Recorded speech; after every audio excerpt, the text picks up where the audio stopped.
let's react. So to start with, here we have an NBC article. PlayStation Network recovers from massive outages that frustrates gamers worldwide. PlayStation posted on X just before 9 p.m. Friday night. So also worst timing.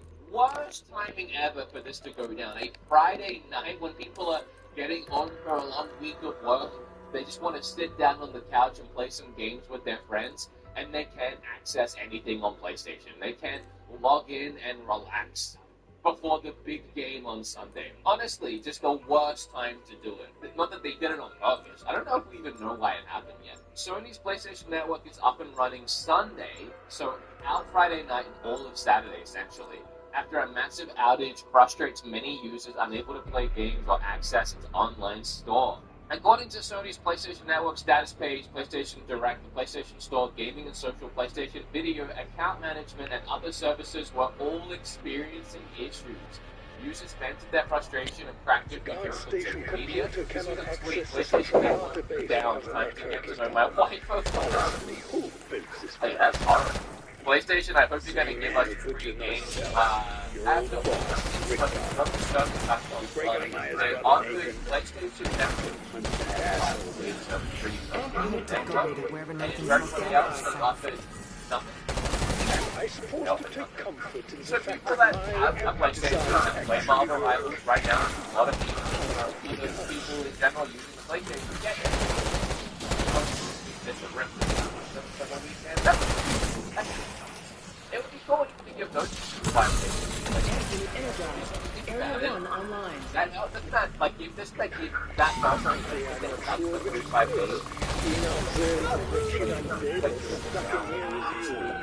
or whatever, yeah, you smelling for nursing 5 home days, bed, or play online for 5 days, maybe like Don't let it get too packed.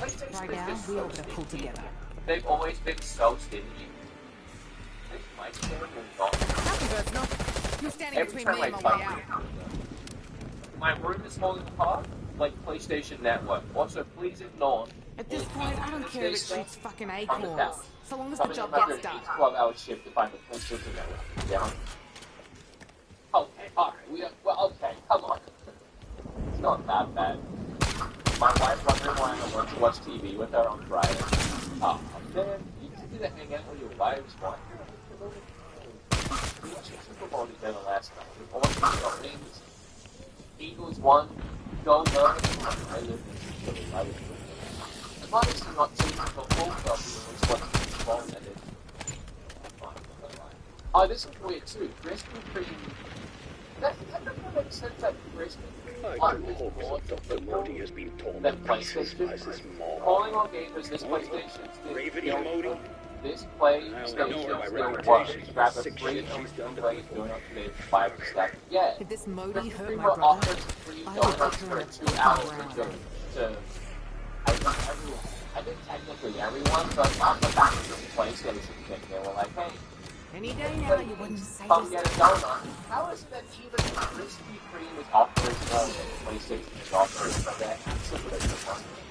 That's so hard. You always need to be someone But I honestly, I think sometimes I would use PlayStation. Network services have fully recovered from an operational issue. Get on with it, you old slot machine. Now, here's a couple of things that make this whole thing.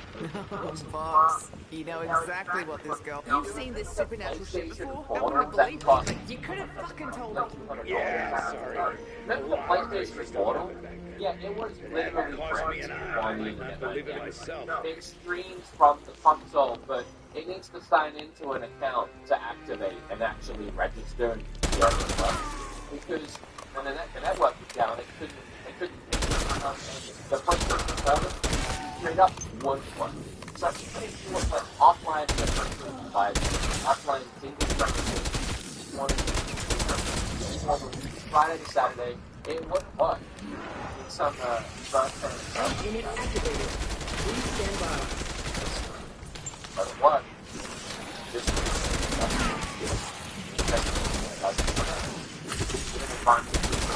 it talks about how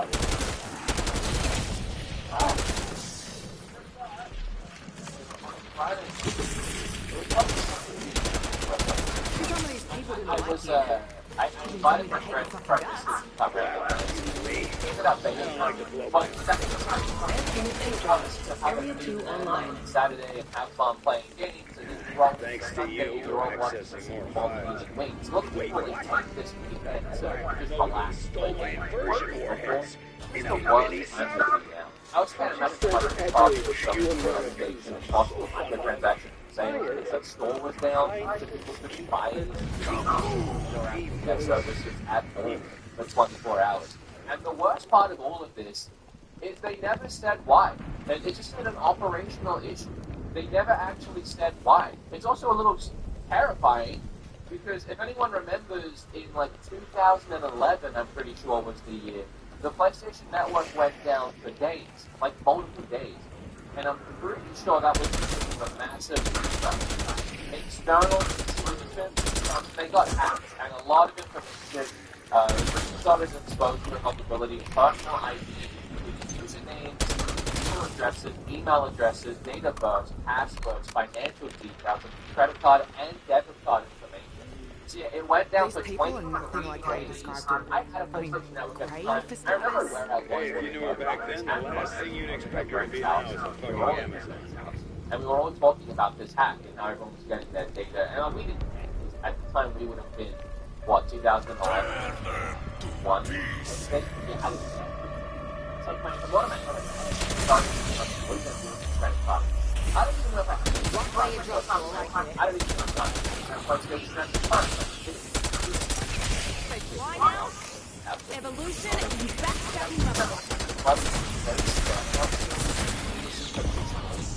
Exactly how long it was into this 23-day leak that we found out that it was a hack and that information was stolen. But to be able to have the PlayStation Network and not be told why, and not You know be the saying, able to fake it till you get make it? accounts, Of course you do. any credit It's cards, practically your whole MO. information, and just hearing nothing from PlayStation. And then, after all of it, just being told that it was a, what was the terminology? Operational? I'm sorry, it went down for a whole day. Farmers pay me to kill That's bigger what pets he when I was does? 10. Something Hell, back to the spike. happened. These things don't just what? Oh, what happened? What? I want to know so badly. I mean, I was really wanting to say if I was going to be a placement, but not one to say it, not one that can't be stuff that y'all want to fucking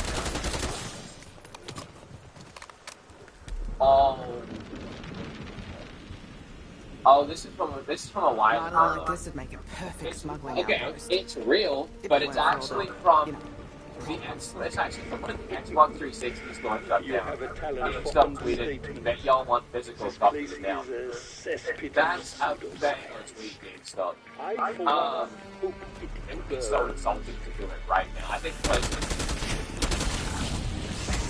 stop working. Like in certain ways, it might even stop working with them. Like anything exclusive deals or anything would be off the table. It would that during now. No, this is about the 360 shutdown. Which yes, that's back to what I said at the start of the video. This is why the future is a conversation that I've brought up a lot. I have videos on this channel that I can link down below. Put here on the screen that will directly relate to this conversation. But essentially, my stance on an old digital gaming future, which is where I believe we're heading, just like music, TV shows, movies, and all the same on that Pandora chick. and we have things like Game Pass now and digital storefronts. The physical media we have now is outdated. Games don't get on the digital. They release partially on the digital. Updates for the rest of all the game culture around updates that come out. Things like the game on the disc is not the game that ended up becoming 2 years later after the patch fixes and changes that they did. So the physical media is already outdated. We're only holding on to it because from a collector standpoint and a mentality standpoint, a lot of people want to think they're owning something, even though in reality, a lot of cases, they're not. There are cases like Hogwarts Legacy and Call of Duty where the games on the disc, it's literally a 1 megabyte file. The game is not on those discs. The discs are almost blank, and it's just a key, essentially, to unlock the download from the store once you put it into the console. Now, those are fringe cases, but almost every single disc does not have one of these days, unless it's something like that. And even then, and they're all digital. Rather than find a game these days, the disc is the same version as the actual game you could play if it got updated. Now, from those disc extreme cases to minimal cases aside, well, that's just good clean fun. You have a lot of things discovered over the last day. That's what you get for splattering your slop all over my good boots. This outage right here on PlayStation 5 is just a small taste of what's going to happen in 15 minutes. Ironically, very serendipitous. Ironically, when this happens, the thing that I already have on the screen is not the PC stores officially shut down July 29, 2024. This will happen in 15 years for the PlayStation 5. And when that happens, unless they use support for this to a new console, or they find a way to make a lot of these experiences not online digital experiences. Like somehow, a lot of things are going to get lost once this server closes down. Years and years in the future, discs like Hogwarts Legacy and Call of Duty, are you going to be able to put those discs into a PlayStation 4? Bring that state down. At what point are some of these discs going to end up being gone? Are some of them going to end up being is the game of the disc and it's reflected in PlayStation 5 online. What's coming up? Is that game of publishing mix without the patches that are downloadable, without the extra content, without the extra language of what the future is going to look like once things start shutting down? It's scary. But aside from that point, PlayStation, absolute blunder of the weekend during one of the biggest weekends for gaming. At this point, you might be thinking, boy, Trump really has a new tax, a tariff on all steel and aluminum imports. Wow. A 25% tariff on steel and aluminum. Yes, this would affect all countries. But you know who sits behind this? Is the leading exporter of steel to the United States. Responsible for about 1/5 of all U.S. imports. You nerds see that? I'm just warming up, baby. It's not even close. It sends the U.S. more aluminum every year than every other country. But the U.S. has decided this. Up to the time when our country can't make not much of a country. It's not that much steel and here it comes first. Price of cars went up. All that aluminum in cans drove up the price of soft drinks and beer. And appliances, across the board, they all became more expensive. So why try this?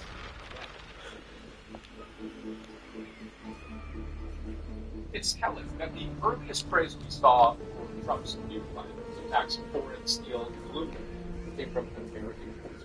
The American Iron and Steel Institute, which represents steelworkers across the U.S., welcomes President Trump's continued commitment to a strong American steel industry, which is essential to America's national security and economic prosperity. Let's pick up on that last part. National security was the legal basis for putting a 25% tariff on steel back in 2018. We need great steel makers, great aluminum makers for defense. Think of the costs that require steel and aluminum in the first place. Military vehicles, rockets, critical infrastructure. It's all reliance. So,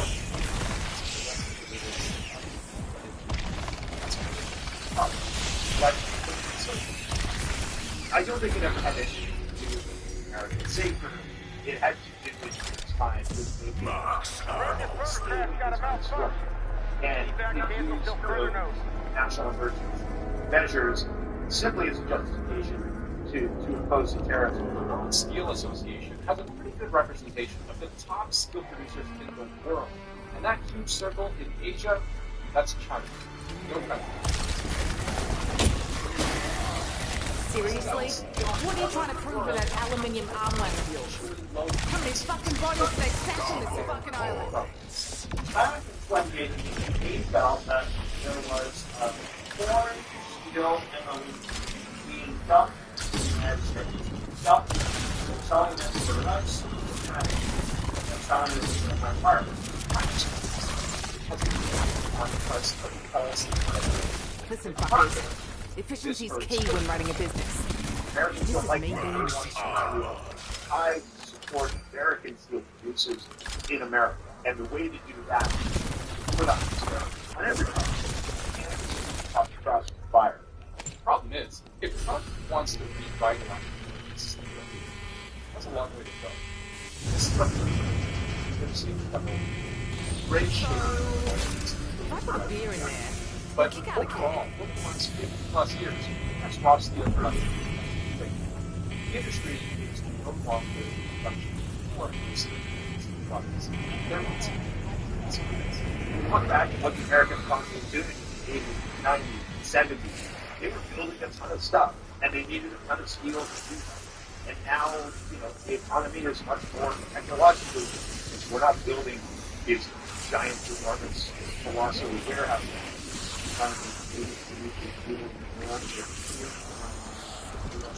Fucking Molotov.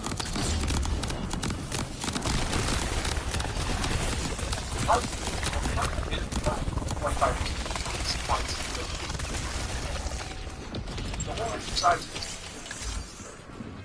look again at all the cities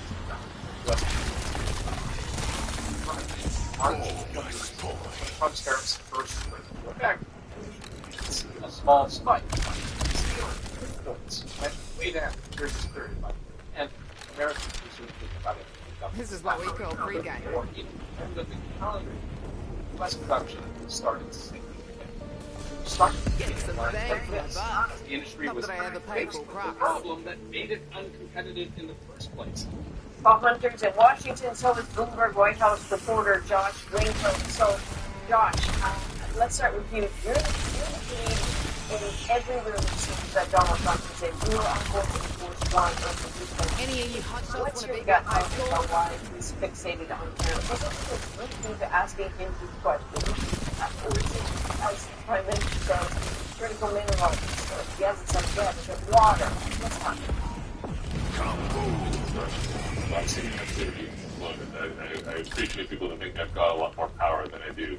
I think what's important here to note is he keeps bringing it up.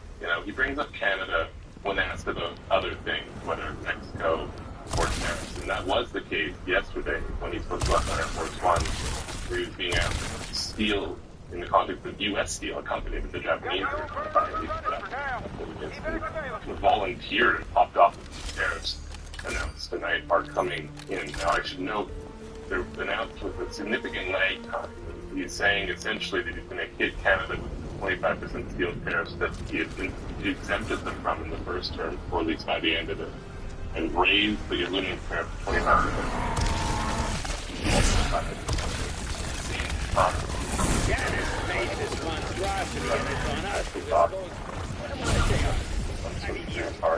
Doesn't look very In the coordinated, office, so but that's I think something that people are maybe mixing You this don't get it, mate. as sort of Canada and stuff for fine. Bring the back off. Shit. Was that space or us? NATO spending target has been long an issue for the president at that time. All countries' NATO spending has been an issue. And I think it just means that you can apply pressure yesterday. Change something really positive. And it's on the subject. So right now, I think overall, the message is not entirely clear, but, Canadian steel companies, of course, are going to be happy that the tariff on steel is not kicking in immediately, but it's kicking in instead on March 4th. And now, of course, the question will turn to what they can get done by then. But it has certainly been an unusual one. You can imagine what it's like being, the Canadian in the American press corps. I'm going to do my job. So, Paul, you looked at what Donald Trump signed today. What does it tell you Well, look, I mean, technically, I'm this all inside, comes need a under what's shower. known as Time to Section bounce. 232 of U.S. Code Law. Allows kind of a workaround on trade deals that the U.S. has signed on to for national security. In other words, declare something a threat or risk to U.S. national security and apply tariffs. But trade deals, for example, like the gun traffic or risk. In this case, the other company, what's the security risk? Well, one could say in Vermont and such that it's cut off. The U.S. might not be able to put valid risk. That is that's the time of war. Well, that's the security risk. That's unlikely I can see Canada cut off that extracted that way. But the argument said the U.S. president, whose ability to as for us, and these tariffs now today fall under that justification. He strongly believes the tariffs And obviously he's done before. Right now, the first time Canada's steel and aluminum industry was hit by tariffs. Why do you think he wants to do it again? Did it work that well? It's not the first time. I mean, he's imposed them before, and will likely continue to impose them regardless of where this latest one ends up taking. I mean, he campaigned on tariffs. And look at him in office right now, emboldened like never before, flooding the zone, as they say, with so many executive orders, directives, threats, and beyond. In 2018, he imposed tariffs on Canadian steel and aluminum. At that time, it was 25% and 10%, respectively. And Canada retaliated with targeted tariffs in America. By 2019, the next year, Canada was exempted from the U.S. tariffs. And then Canada dropped its tariffs against U.S. goods. This came when countries ratified June after somebody Trump now wants to negotiate again, and that all of this might simply be a tool aimed at forcing that new renegotiation. But there's another reason anyway. Tariffs are basically taxes on goods coming into America. Every dollar collected by a tariff is a dollar that goes into U.S. government coffers. At a time, Trump needs to find a way to pay for tax cuts he promised during his campaign for the White House. This, in theory, could do that, and so in no small way, Trump could see it as a lot.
Haters are at all-time max and gold and silver.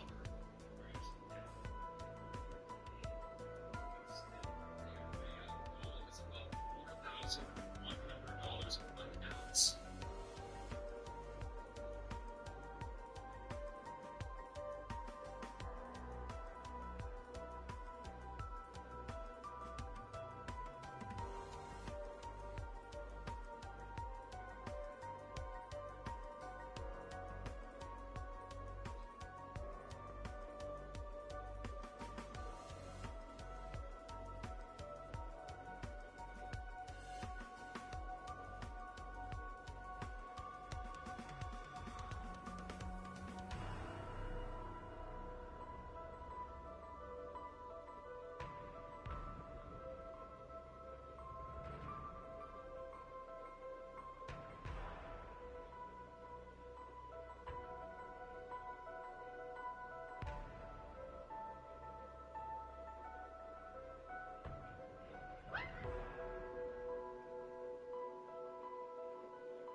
chicky. Yeah, got some chicky.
That's awesome. It's a great honor. I think, no matter who the president is, I know I'm excited because it's the biggest game of my life, and having the president there, it's the best country in the world, so it'd be pretty cool. Guys, did that sound like an endorsement of President Trump to you? Now, English isn't my first language, but what I understood was it's an honor to play in front of the President of the United States, no matter who that president is. But just to be sure, let's play it again. That's awesome. It's a great honor. I think, no matter who the president is, I know I'm excited because it's the biggest game of my life, you know, and having the president there, you know, it's the best country in the world, so it'd be pretty cool. Yeah, it's pretty clear to me. But of course, the lovely ladies of TikTok have a different opinion. Less than yesterday. Never been so glad to see backup arrive. Hell, What? lucky I'm Tell still your in one husband piece. to find one I boyfriend. need you to look for survivors. Subdue any By the threats. way, Help me save this town. Copy.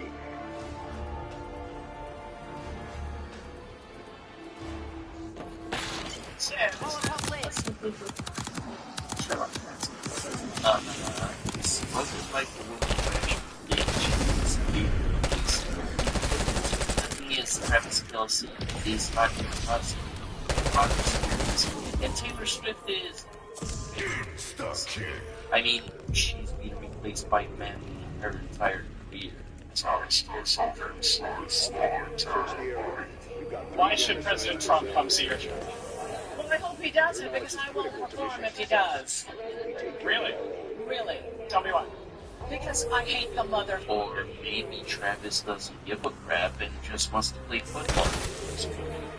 I mean, just because he's the emotional point something with that lady. I'm always coming to stop picking up scabs. Some things never change. Press conference interview in which he claims that Andre was dying. He's pretty. Can he talk? Yeah. I can cringe. My heart goes out to this. On the back of play, and now everyone on the internet is surprised and worked up by this for some reason. Well, what I want to talk about is the answer to the question, because he's not the only one that was asked. Oh, come on, you ranty Because last fuckers, till week I'm I got stuck. every Swiftie tooth and nail simply stating that Taylor Swift isn't an activist, and that's fine. She does do a lot of other good things, but if anything, recently it feels like she's been in her right-leaning, moderate, like, oh, it doesn't affect me, so I don't want to speak on it, sports boyfriend era. Yeah, maybe she also doesn't care and just wants to make cringy music for the next 4 years. Just because her candidate lost doesn't mean her life is over, you know. Maybe take a page out of her book. So let's see what a different player on his same team had to say to the question. Then Trump being the first president to attend, was there any added pressure, any excitement? Man, you know, that's who the world voted. So that's the government. That's who the world voted for, so that's who's our president. Talk about the most neutral PR statement you could possibly say. Both of those things are objectively true. None of them necessarily an insult. So for everyone who knows nothing about PR but is claiming that Travis Kelce is just using his PR training to respond, you could have even gone nicer and... Oh, shut up. Sweetie, nobody's trying to be nice to you anymore.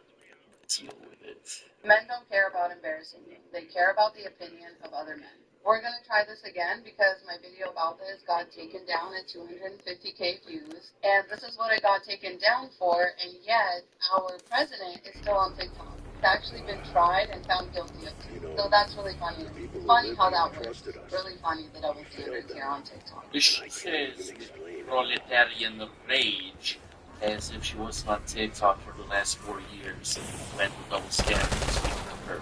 But that's okay, we'll just try this again. God is always trying men will always secret out when it comes to protecting or defending their women, even though they think they are sisters. Most men will never like you as much as they like other men.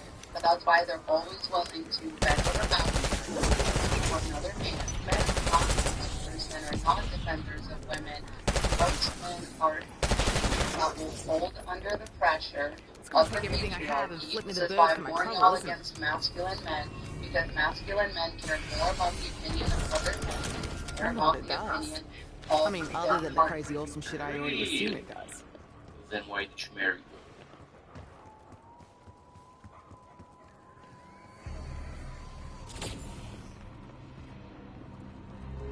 What? You thought just because she makes anti-men content on TikTok, she doesn't get down on her knees and talk about the patriarchy every night?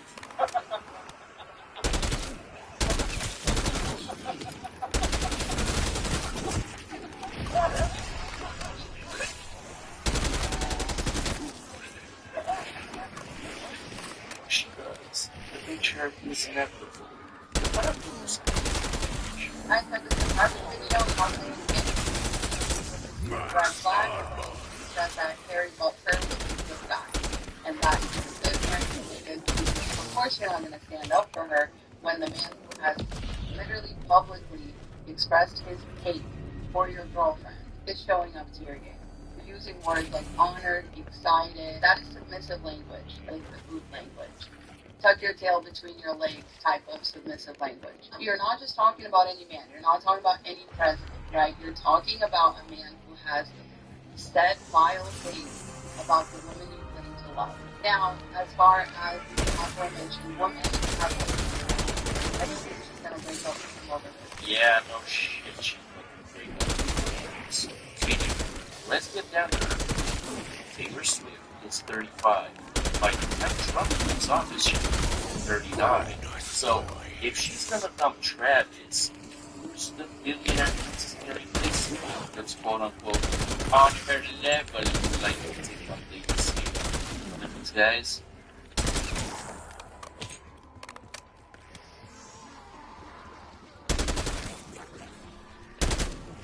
I mean, John said he's willing, but I don't know. I think he was.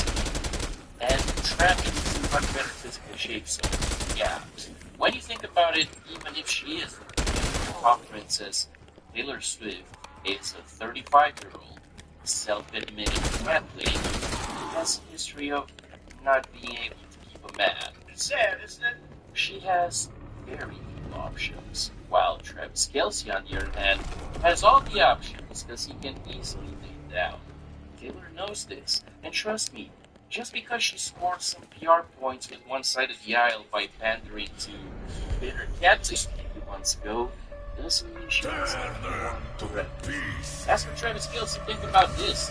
He could have easily voted for Trump without anybody knowing, and at the same time, the princess gets down on her knees for him every night. At least, that's what I thought before this time.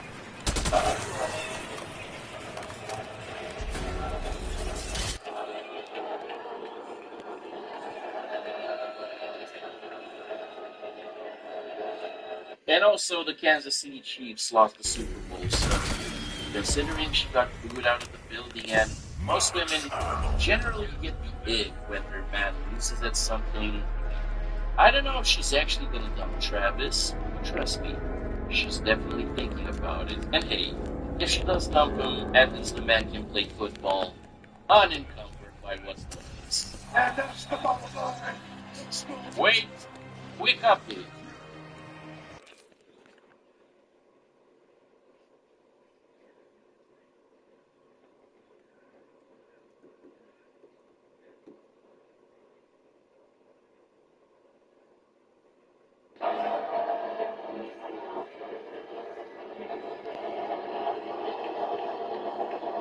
Not a sound Taylor Swift is used to hearing.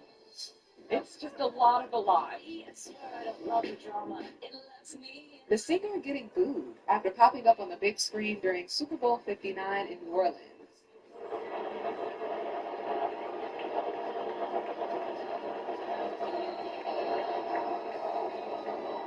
That's Tay sitting next to her girl Ice Spice, looking confused and surprised by the crowd's reaction.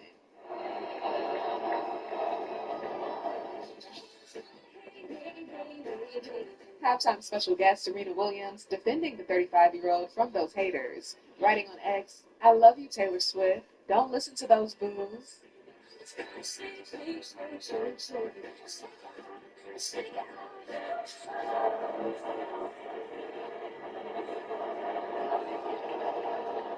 Tay definitely a moment and how that's the cheering on her man, Travis Kelce.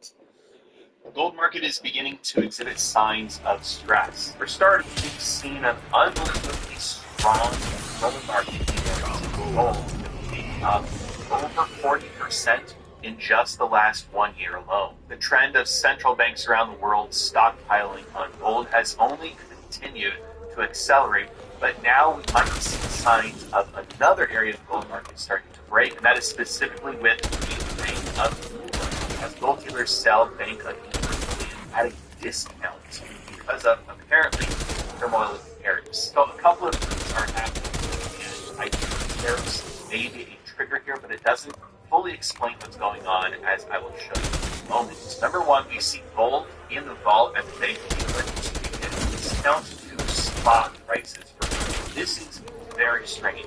Typically, gold is at a premium to spot. Even if it's a small premium, it's still a premium. It's also weird because this isn't industry-wide. This is specific to the Bank of England. So you have to ask yourself the question, why would the price of gold be cheaper coming out of the Bank of England than anywhere else? And it's not just a little bit cheaper. We are seeing quoted prices for gold in the Bank of England more than $5 per ounce below spot, whereas usually it trades at a premium of a few tens of cents. But this unusual price discrepancy is not the only thing happening. We are also seeing massive delays in these delivery requests being filled. Right now, delays are up to a few weeks long. What we are seeing right now looks like a bank run, where everybody is trying to get their gold specifically out of the Bank of England. Now we know in the past, the Bank of England has a history of confiscating gold that belongs to other nations.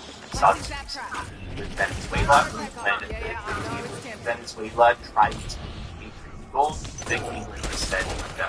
Now, they agree with that position, but at the end of the day, the Bank of England was holding the gold that belonged to another nation and refused to give it to them when they asked. We also have seen a history of other nations slowly taking their gold, seemingly because of the lack of trust by holding it at the Bank of England. We saw Poland do this, and over the last couple of years, they've repatriated basically all their gold out of the Bank of England. And now it seems that there is somewhat of a bank run happening with everybody trying to get their gold out, and these delivery requests are being delayed. One reason for this delay could be that the Bank of England doesn't actually have the metal, that they have to go source it from somewhere else in order to fulfill delivery requests. Now, this possibility of a bank run happening with custody of gold in major places like England is something that people have been warning could happen for a very long time. That's why they've always said, don't go, make sure you have it. If you are going to store it in a vault, make sure it's a private vault. I've always said make sure it's in a country with no history of gold confiscation, high degree of rule of law. You don't want to store it in a vault in America, which are confiscated gold in the past, so you want to make sure you're storing it in a place where total risk is happening. Another indication that this is a problem isolated to the Bank. It's not just hands-on gold and there's just no gold anywhere, is because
looking at the Bank of England, and while they do hold about 400,000 gold bars, that's compared to about 8,000 tons stored in London overall. But while those specific delivery problems seem for now to be isolated to the Bank of England, it looks like demand for gold is continuing to grow across the entire world. Right now, we're seeing tightness in the 1 month lease rates for gold have jumped to about 4.7%.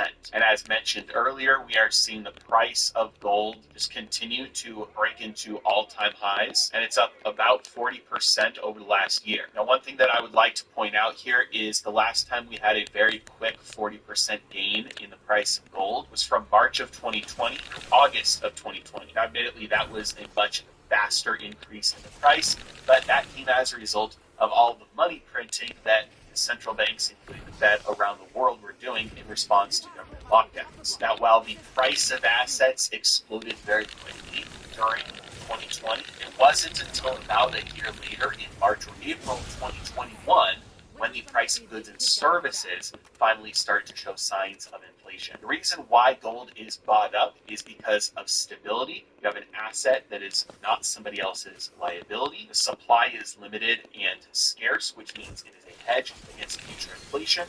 And if governments around the world do decide to flood their economies with liquidity, you maintain your purchasing power. So the price of gold skyrocketing 40% over the last year may not be an indication that we are about to see another large wave of.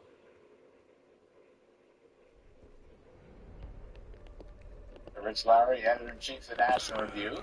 David Webb, Fox News contributor, and host of the David Webb Show on Sirius XM. I mean, really, not joking, really. And the numbers, these numbers have been out and about. 70% like the fact that he's keeping promises. This is really important credibility. 5347 approval, that's high for him.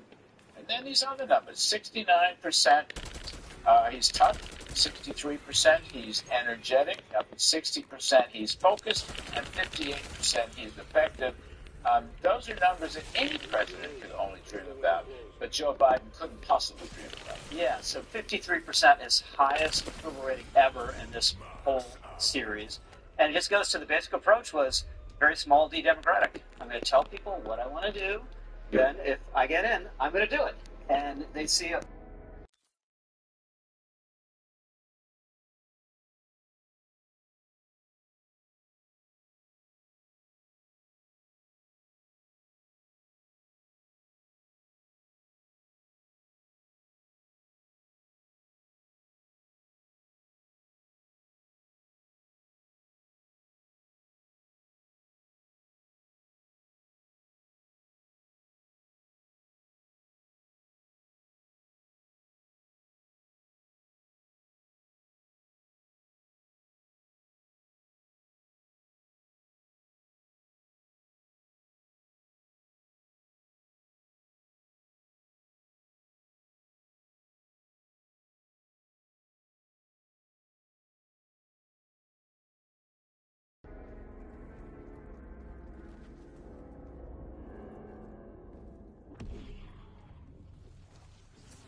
Claudia, I want to just give you a quick shot. I want to talk about tariffs and other things with you and Art. Thank you both for doing this. We appreciate it. But you heard John Yoo, who's a very good constitutional lawyer and a former senior Justice Department aide, and he's basically rebutting all of the nonsense about unconstitutional this and unconstitutional that, and Mr. Trump can't have audits of his own agencies, and he can't find out and weed out fraud and stop it. I mean, you heard John. What do you think about this? What do you hear? What are your colleagues thinking about this?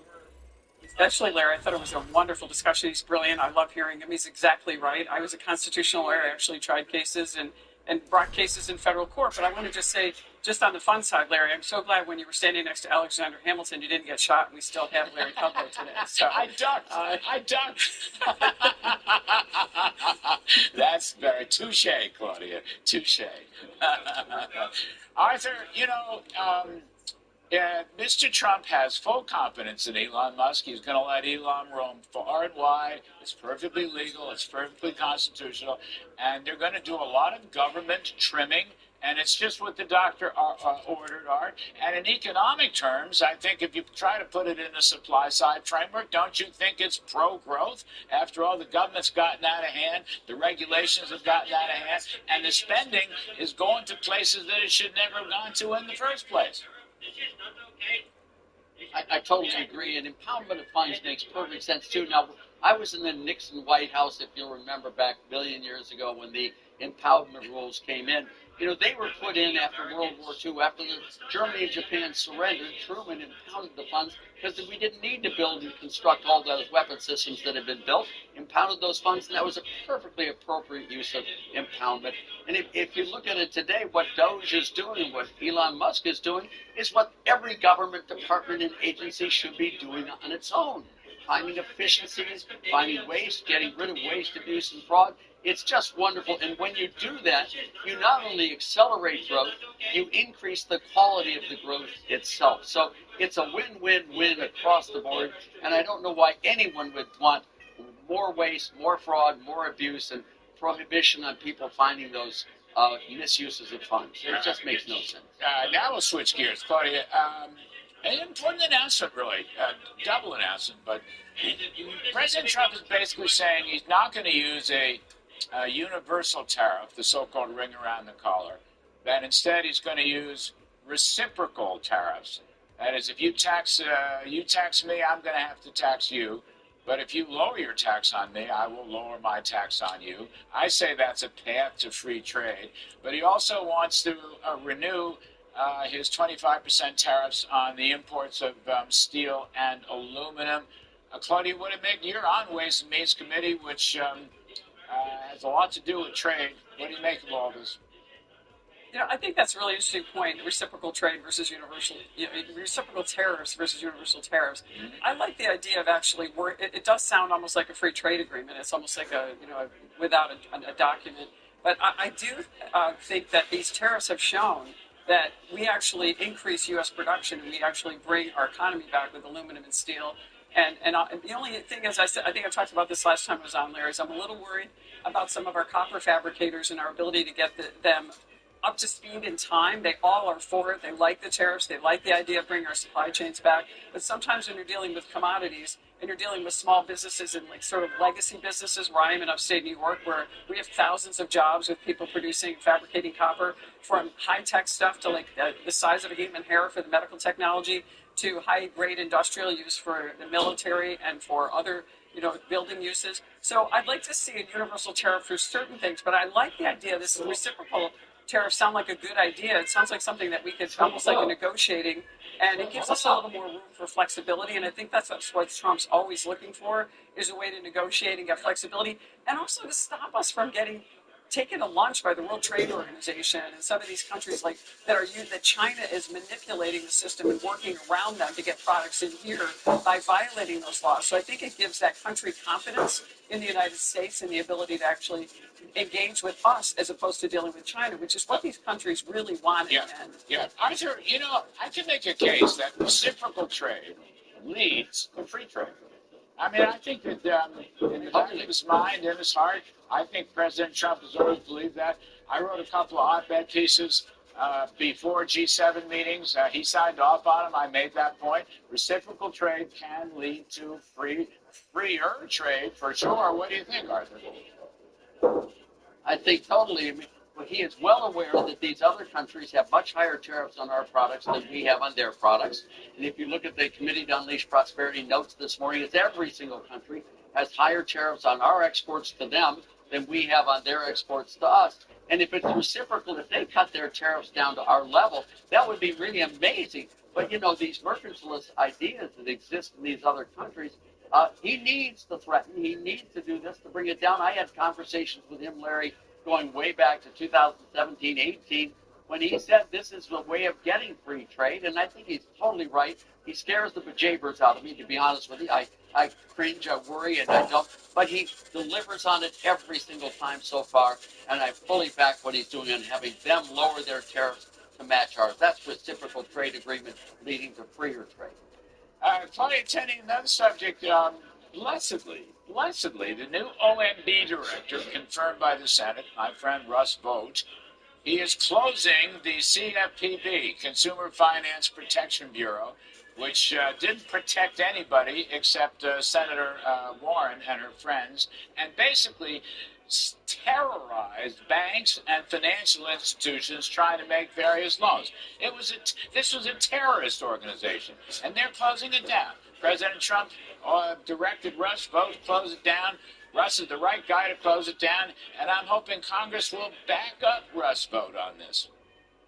I love this move, Larry. I used to serve on the Financial Services Committee, and Judd Hensarling is probably, singing to the choir somewhere. He is so excited about this going away.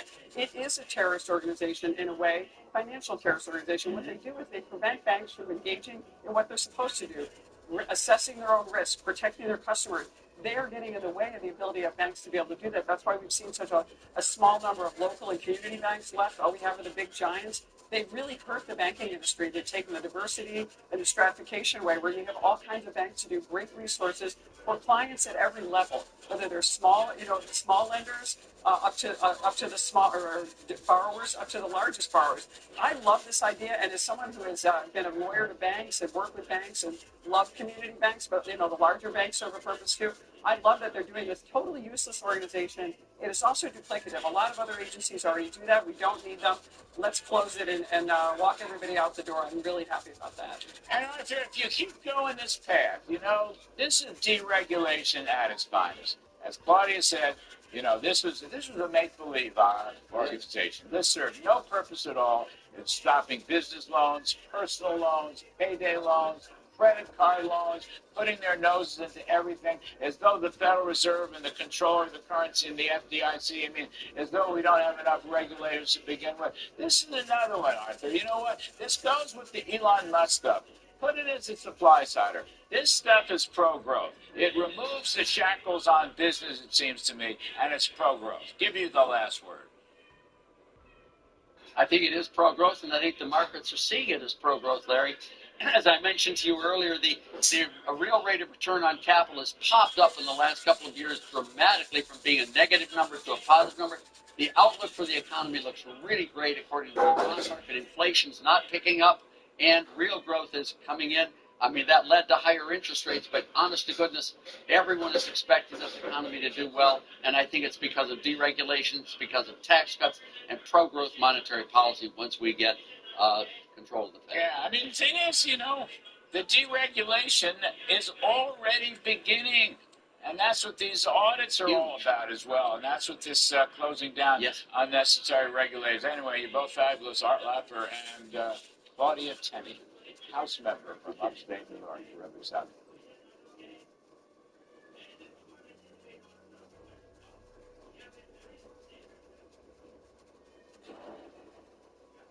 When oil prices come down, everything's going to be cheaper for the American people and actually for the world. But for the American people, so I'd like to see oil prices come down. And when the energy comes down, that's going to knock out a lot of the inflation. That's going to automatically bring the interest rates down. Are you going to talk to Powell about this and bringing the rates down? At the right time, I will. It's very interesting, very important to know. We said this last night, and I see in the papers today a lot of media misunderstood. Mr. Trump is saying that if and when oil prices come down, that will have an enormously beneficial impact on overall inflation. Petroleum permeates the entire economy. And then interest rates can and should come down. He's not just saying interest rates can come down right away. It's through oil. It's conditioned on a decline in oil prices. I want to make that point again. Now we bring in our guest, E.J. Antoni, from the Unleashed Prosperity Hotline, the Heritage Foundation, and Art Laffer, former Reagan economist and co-author of the Trump Economic Miracle. Welcome back to both of you. Arthur, I mean, that, you know, Mr. Trump has a very oil-centric view of prices and inflation. And I won't say he's 100% right, but I'd say he has an important case, because we've been through this many times on this show. I've read lists of, you know, tens and several hundred items that are dependent on petroleum and the price of oil. And if that's those costs come down, that has a major impact across the board on inflation. It's not the only thing. It's not a monetarist view. It's an oil-centric view. And then he's saying, if you meet that condition that oil prices come down and inflation, then interest rates could come down. That is how I understood it. And he clarified it today in exactly the way I tried to explain it last evening. You're exactly correct. You know, the interesting thing about oil, Larry, is the demand for oil is very inelastic. In other words, if you have a slight increase in supply, the price of oil can drop a great deal. You know, it's going to take him some time with all the new drilling, baby drill, baby, and all that, to get that oil onto the market. But that should be coming onto the market in the next year and a half pretty evenly. When that happens, you're going to see the price of oil drop quite substantially because of that inelasticity of demand. And when that happens, it will have a magnified effect on the price level, aggregate price level, and also, obviously, on interest rates as well. So I'm really looking forward to the oil being a major contributor to the drop in inflation and also to the drop in interest rates. I mean, and by the way, speaking of the elasticity of supply, sorry, but there's two sides to it. You always taught me. Saudi Arabia could help. They could, and OPEC. They've been holding back on production, and that has helped Russia in the Ukraine war. And that's what Trump said at the Davos speech. I mean, he kind of put the finger on the Saudis. Yeah, they're going to invest $600 billion or maybe $1 trillion.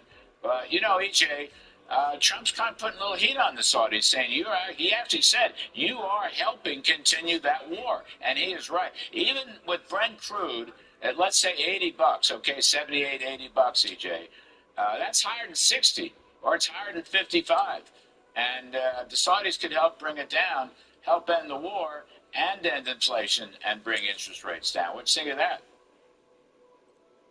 Well, Larry, absolutely. And I was so happy to see President Trump not only bring heat to the Saudis, but frankly, everyone, even Bank of America, for their debanking of conservatives. I mean, there is no one who is safe under this president. If you do wrong by the American people, you better watch out, because he's going to come after you. And I also want to add one thing to the discussion, not only oil, but also natural gas. We forget that just a state like Pennsylvania is the Saudi Arabia of natural gas. We have actually so much of that particular energy input that we don't even use oil anymore for a lot of our chemical blend stocks. Believe it or not, a lot of engine oil that you put in your car today doesn't even come from oil. It's actually synthesized in a laboratory from natural gas. We have so much of it, it's cheaper to get a lot of our inputs from nat gas instead of oil. And unleashing both of those energy sources is going to do exactly what you're describing. It's going to help bring down prices and allow the Fed room to cut interest rates. And make the climate cleaner. That's the best way. The best way to make climate cleaner. I just got to read this stuff. I do this. I can't help myself. I carry it around in my folder. Petroleum, oil impact on consumer goods and whatnot. Antifreeze, antihistamine, ballpoint pens, bandages, beach umbrellas, cortisone, computer keyboards, detergent, eyeglasses, golf bags, iPads, laptops, shampoo, shaving cream, shoe polish, tennis rackets, toothpaste. I can't go on, we don't have enough time.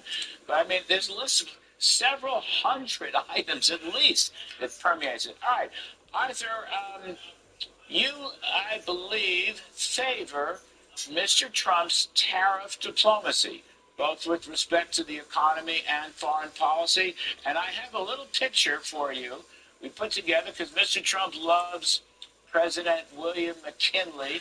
So we've got a picture of President Trump and President McKinley and the power of tariffs.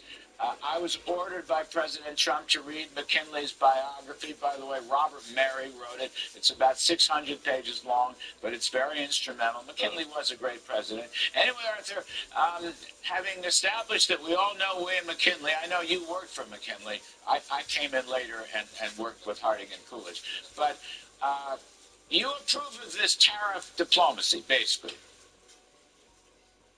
His negotiation strategy is right on. You know, let me just say that the gains from trade are both comparative advantage and also the capital transfers across countries. Those are the gains from trade. And in trade wars, there is no winner.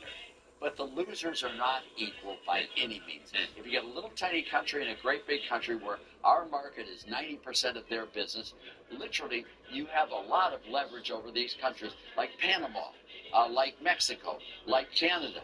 These countries, if he negotiates using that as leverage and he can get all that he wants, they should have a retain stay in Mexico policy. He's using trade as a leverage point, and that's exactly the right way to do it. I see no problems with that. I would hate to ever have him actually raise the tariffs on the countries, but if you're going to make threats and if you're going to do that, you have to be willing to carry those threats out. But as a negotiation strategy, Larry, I'm backing him 100%. It's good on Russia, it's good on Saudi Arabia, it's good on these other countries, and I think that's a great negotiation strategy to get them to lower their tariff barriers and their non-tariff barriers. All right. 10 seconds. E.J. Antoni, 10 seconds. The great Steve Forbes, one of the best economic thinkers alive, is pushing for a capital gains tax cut, bring it down from 24% to 15%, more growth, more investment, and more revenues to cut the deficit, EJ. 10 seconds. Absolutely, and we especially need it right now after the last 4 years of Biden-inflation because capital gains aren't indexed to inflation. And so if you keep the rates as high as they are right now, people are going to just take an absolute bath on paper gains, not an increase in real wealth. Boom. Got it. Right there. E.J. Antoni, Art Laffer, thanks to both of you. Appreciate it.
Yeah.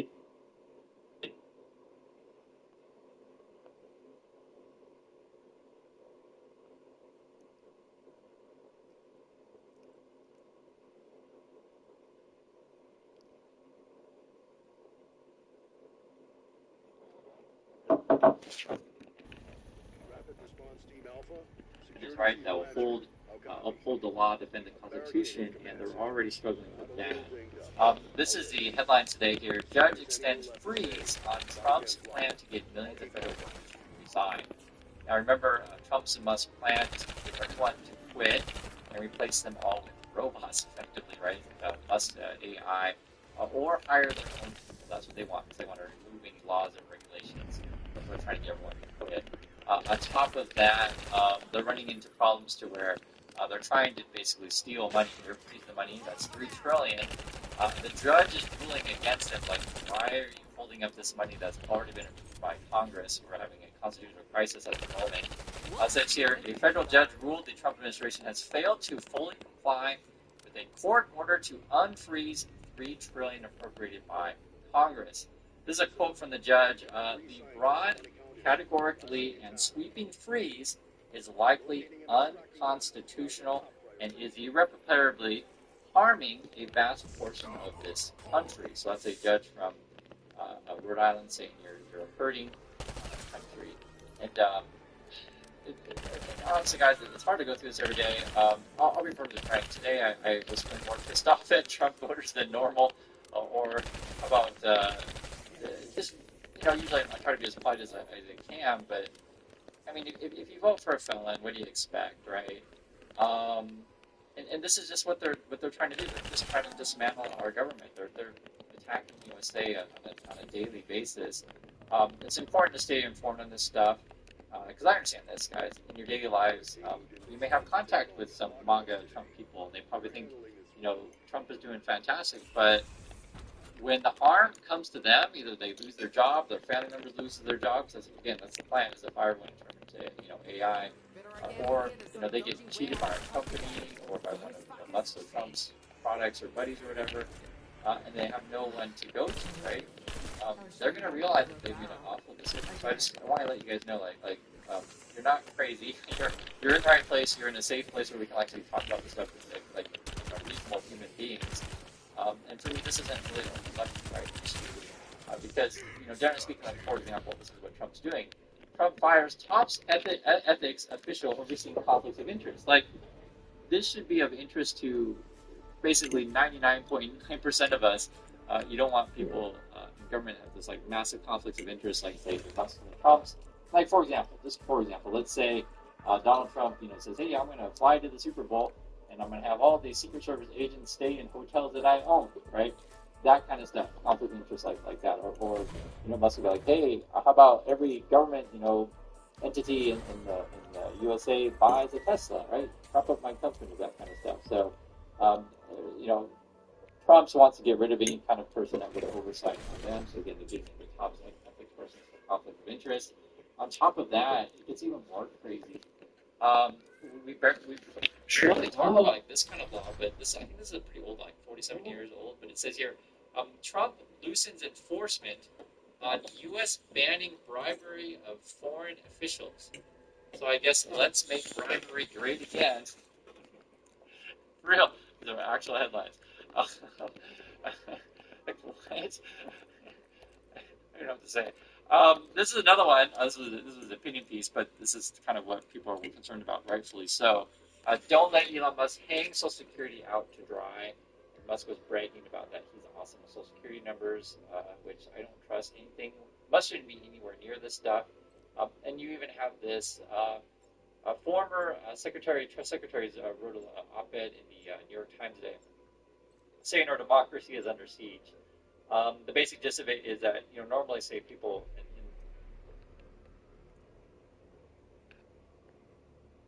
Trump's Oval Office press company. Right. And so, yes, and that's how Trump got elected as a populist. He didn't get elected as a conservative. He didn't get elected as a libertarian. He got elected promising everybody it would be great. Yeah, we're going to clean up we're going to drain the swamp of which he promised before. We're going to get rid of wasteful abuse, and the world is going to stop taking advantage of us. It's laughable because it's the other way around. We have been taking advantage of the world. Look at Canada. He says, this is the worst trade deal ever. He signed the bloody trade deal. He's the one who did it. Now he's did it. And then I know. He said it was the greatest. He said it was the greatest trade deal ever when he replaced NAFTA. But anyway, thank God. I agree. Look, people are so clueless regarding what's going to happen here. But the thing that bothers me a lot about it is that this big recession that is so long overdue, that already started. It started under Biden, but the media and Wall Street covered it up. So they're pretending that Trump inherited this great economy. And so when it collapses, they're going to blame him. But he inherited a disaster. It's just, just unfolding more while he was president. But again, he doesn't have completely clean hands because he had a hold of this thing for 4 years. Right? He was president while the bubble got bigger. And, he claimed that he made America great again when he was president the first time, but he just helped the bubble get bigger. $8 trillion. Peter, I got one quick more comment that I just wanted to hear your feedback on. I've noticed something since January in the gold stock. I'm starting to see breakouts, not only in the best in gold miners like Agnico Eagle and Alamo, I'm starting to see breakouts down some of the explorers which are supposed to be starting. Yeah, the big moves that I'm seeing. Look, if you look at and I don't own stocks myself. We own them in our value fund and our dividend payer fund in Pacific. But Agnico Eagle and Alamos and Kinross and I Am Gold and Franco Nevada. Nevada. The equinoxes are starting to move now. The ores Yes. They're having breakups. Pretty awesome. The mid-tier, the only ones that haven't really moved yet are the big ones like the Newmont and the Barrick.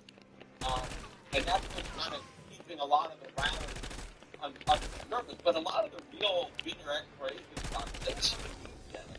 But they're going to. But the people, there were net liquidations all last year. Every quarter, the retail public sold GDX and GDXK. There was non-stop selling in gold stocks, and gold rose 50%. Yeah. So as I said, I've been in the industry for over 30 years. I've never seen a market like this. I've never seen. But even in the explorers, Goliath Resources, Power Nickel, these things are breaking out by 100% since the bottom of January. Well, you're going to see, this is not just the precious metal. You're going to see copper. Look at that copper chart. It's copper is going to, but it's zinc, it's nickel, silver. All these metals are going to go. Thanks, Peter. You're on. All right. Thank you. Bye-bye. Hey, who's that? Oh, Peter? Yeah. It's Neil here, known as Baron. That's not your podcast. I wanted to ask you what you think that the bigger tool should be. Well, the current base is 94, as you mentioned. It's not quite 94. I think it's like 91, but it's pretty high. Yeah, it's pretty high, right? What do you think that the natural floor is? I don't know. I mean, I don't know what it should be. I just know historically what it's been. But it makes sense to me that when central banks buy gold and not silver, that it's gold that's going up. But when the public finally gets back into the precious metals market, which they've been completely absent from, they are going to be buying more silver. And the price is going to go up. Meanwhile, I mean, I think there's still a lot of shorts in silver that are going to need to cover. And there are probably a lot of people that have been buying gold and shorting silver. That's been a weird trade. So, they're in there. So I think they're going to have to unwind that short leg in the silver market. But it's just like the gold stocks. I mean, to me, I think that when silver really starts to move, the mining stocks are going to really start to move, because that's going to show that it's just not central banks that are driving it.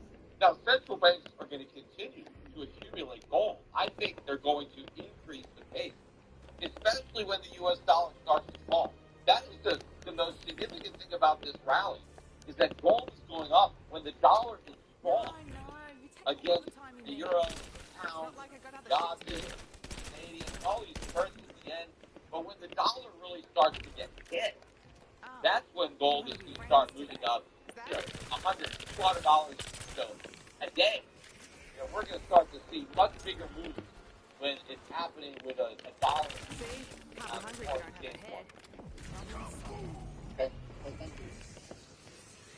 Hey, Peter, I have a bit of a more fundamental question for you. Yeah. Yeah. So, if yearly inflation is actually 2%, would that actually be something that we would desire, or are you still of the opinion that like the gold standard would be much better to like go back to actually like fix the U.S. dollar? Well, I mean, 2% inflation, again, when they're talking about inflation, 2%, they're not talking about inflation, they're talking about prices. They're talking about prices going up by 2% a year. Inflation is the rate at which the money supply is expanding. That's really what's being inflated. Prices simply respond to the quantity of money.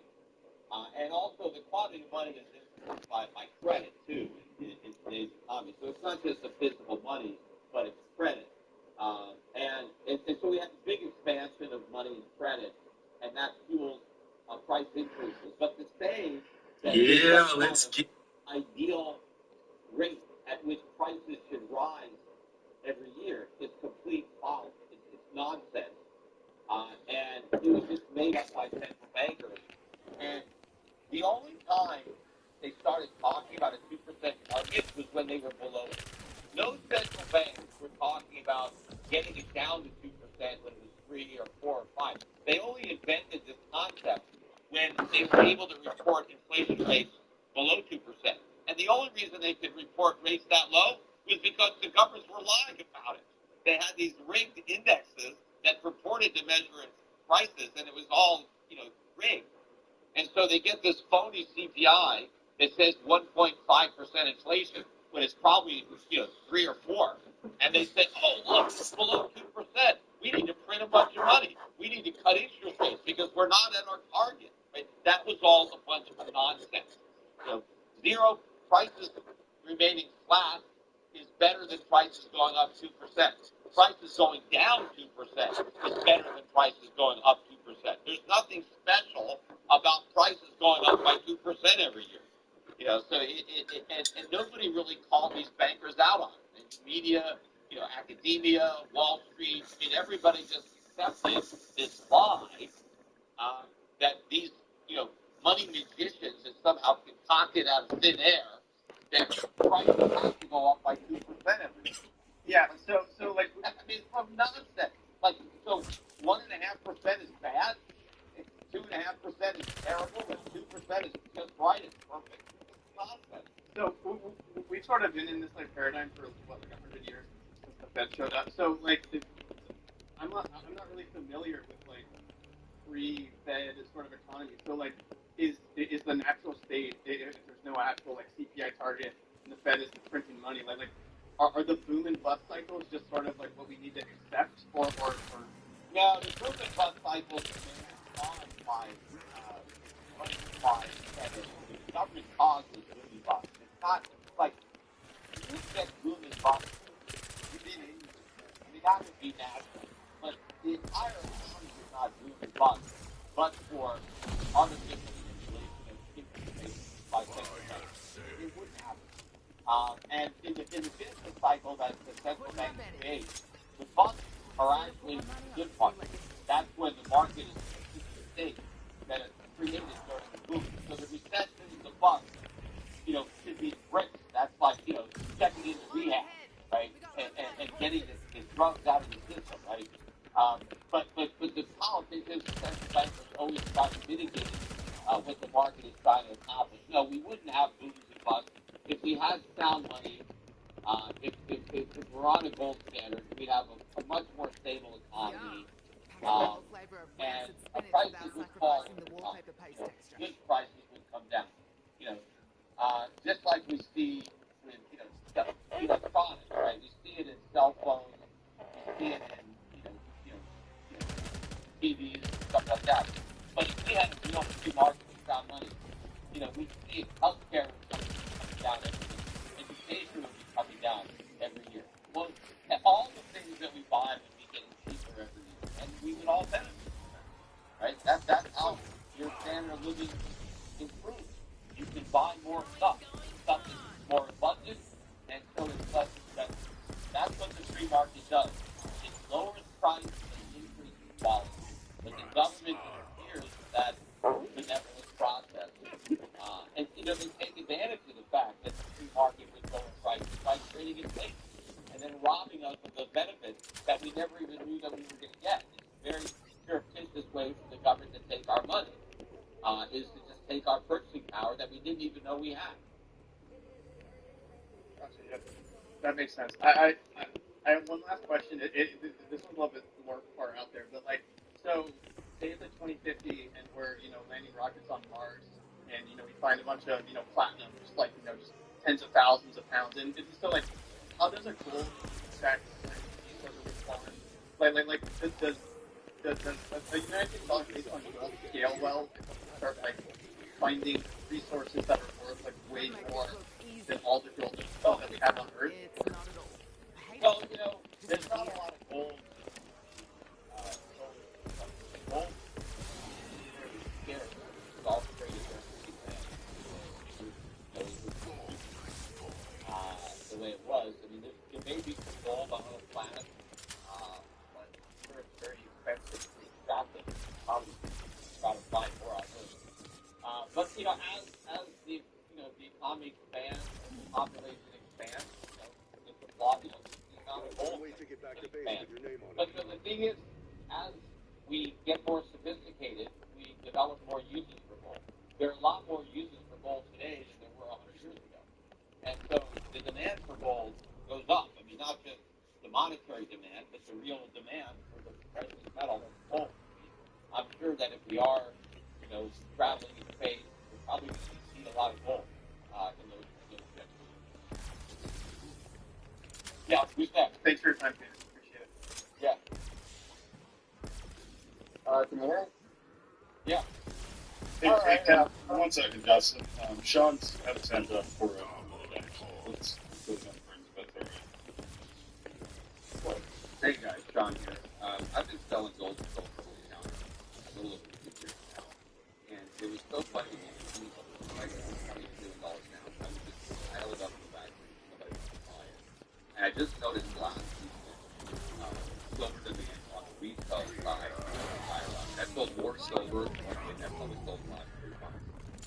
Why is it that the retail sector sits on cheap silver? Matter of fact, sells it by the boatload to you at cheap prices, and then when it skyrockets, they come back in to buy it. It seems such opposite thinking to me as a retail seller. Well, look, people usually get nervous when things go down and they get greedy and things go up, right? They want to buy the momentum, and if there is no momentum, it's demonstrated a very speculative mentality that people have. People expect they want to hop on and do the trade, right? They don't want to wait for it. But I haven't seen that in our business. We have to see a big thrust of buyers. We've more seen sellers been doing more buybacks. Where people have been selling, and not just selling gold and silver that they bought from us. They could have bought it from someplace else, but they've had it for a while. And I know a lot of people lose money too. I mean, that's part of the problem. That the cost of living has gone way up, and people are trying to raise money. People have maxed out their credit cards. They have a lot of debt, and so one thing they can do with $3,000 gold is sell some of it to help pay the bills. So I think that's happening. But what I have to see is the investor demand, right? People who are getting rid of their treasuries or other debt instruments and buying what they should be doing. Because the yields are negative, on that debt. The real yields are negative. Inflation is higher than the interest that they're earning. And a lot of these stocks, the valuations are ridiculously high. People should not be buying these overpriced stocks, but they get more overpriced, so people stay in them because there's like a real separation between price and value. I mean, and nowhere is that better exemplified than in Bitcoin or other cryptos, where you have all price, zero value. You have substantially worthless tokens, and I think what's going on now, with these coins, you've got Trump coin and the Lime coin and Spark coin and who knows other million coins. Everybody's launching coin after coin after coin to really show the absurdity of this, because everybody can launch a coin, that has a limited supply, just like Bitcoin. That's secure, that works on a blockchain, right? There's so many of them because they fundamentally are nothing. They're just a big belief system, a faith system. Bitcoin is the ultimate meme coin. Right? There's no difference. It's just a more popular meme than a lot of these other ones. So people are not buying what they should buy. They're not buying value. They're not paying attention to what's going on. They're just buying what's going up. And because it went up, they think they've done the right thing. They think they're smart. They think the people who aren't buying it are dumb because they're missing out. Makes sense. Yeah, we're up to a different scale than when we're selling out, 10, 20. I put it down to the big sell for us. We're also behind more than ever, which always happens when the price is high. But this time, we're starting to see these guys take cash on a weekly basis to buy 10, 15 ounces of silver because they believe in it again.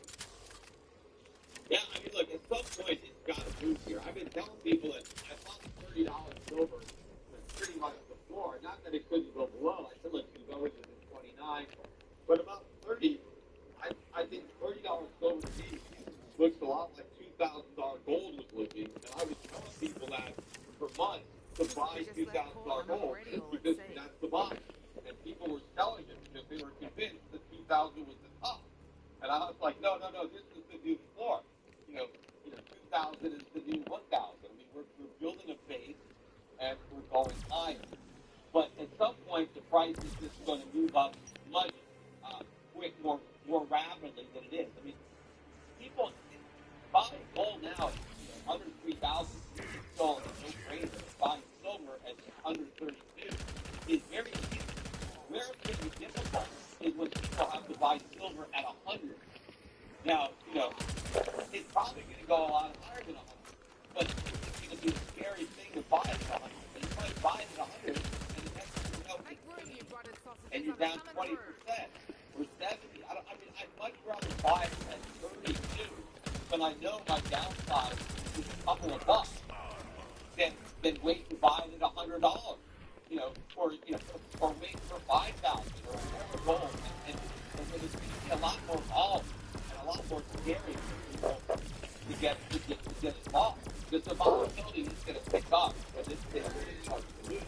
And then what's going to happen is, the markets will try to take people out. So there'll be people that buy $100 silver, and then when it goes to 70, they'll sell. Right? Because, oh shit, I better get out before I lose everything. And so I think now it's a much better place to be positioned because I don't see a lot of downside risk because there's not a lot of speculative money in these metals yet. The speculative money is going to eventually come in, but it ain't here now. Do you think that the LBMA will have similar issues with silver and with gold? Well, I mean, we'll see what actually it is an issue with gold, what happens. I mean, I've been saying for years that I thought that eventually you were going to see the long positions on futures exchanges deliver. That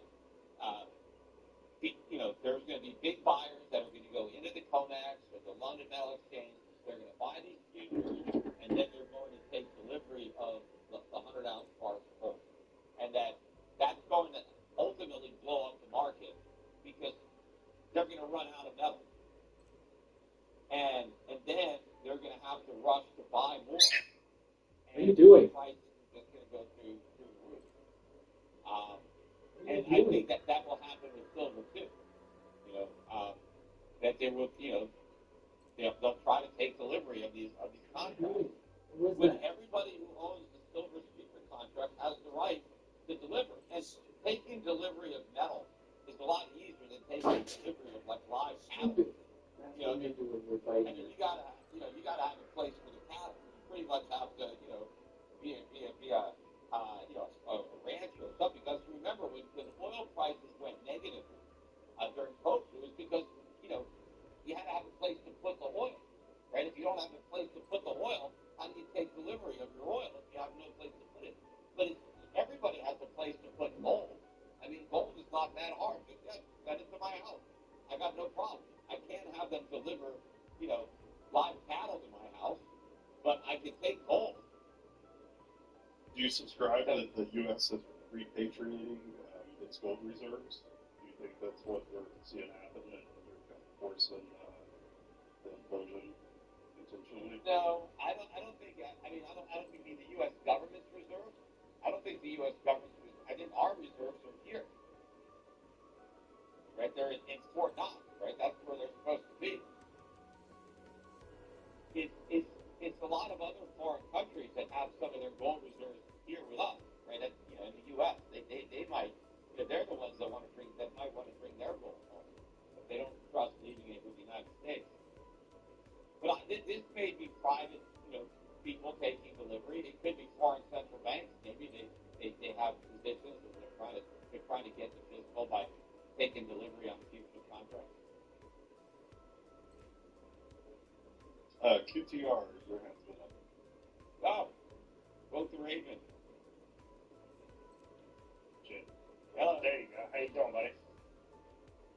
Chris, what's up? Hey, how you doing, Peter?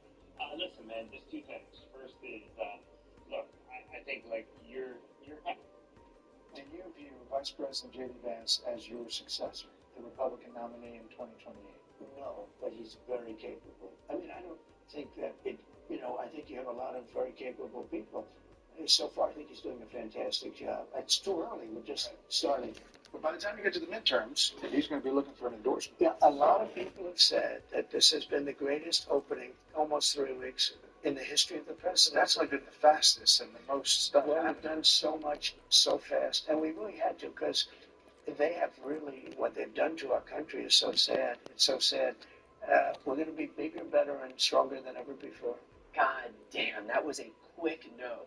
If you were looking for any indication that loyalty is a one-way street for Trump, there you go.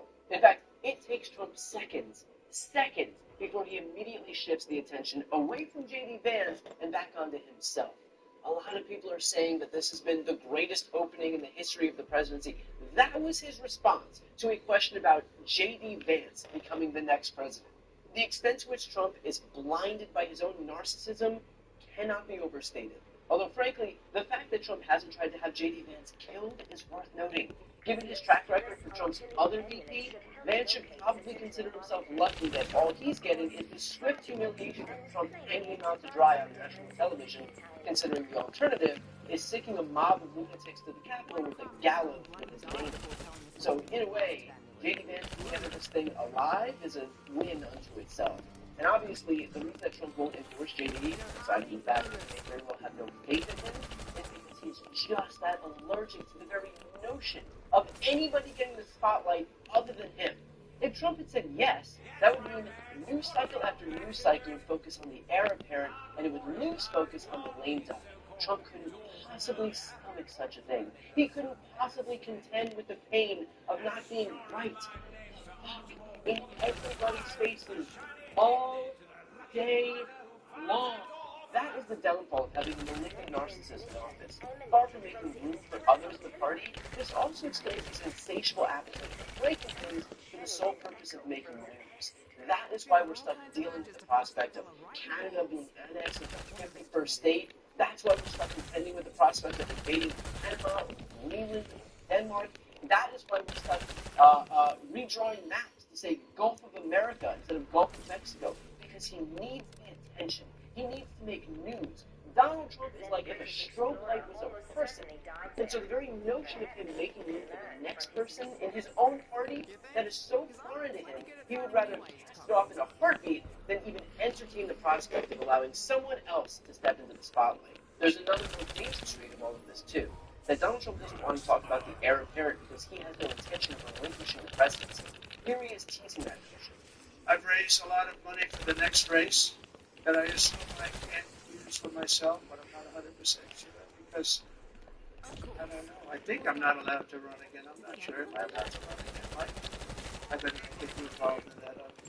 And this is something he's been teasing since 2019.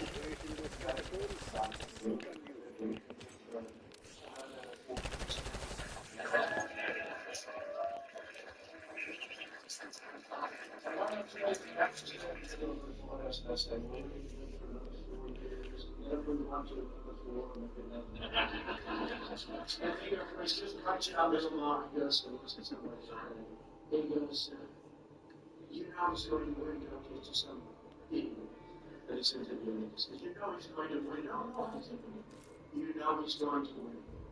And you know he's not leaving. And that's why what you mean. He's not leaving.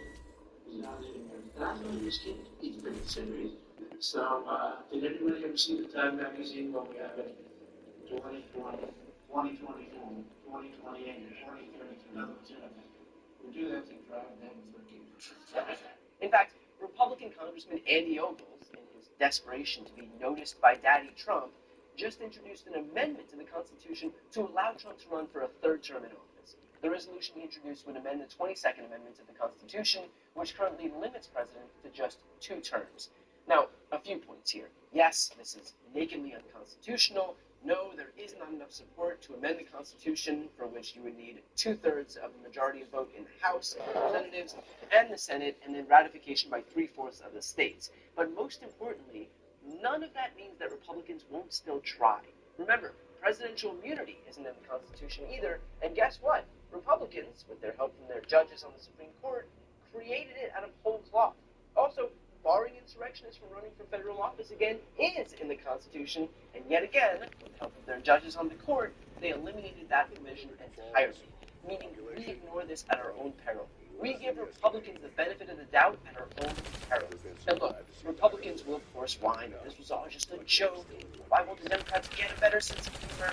But we all know by now that so many things that start off as so-called jokes from Trump are actually his way of telling us exactly what he intends on doing.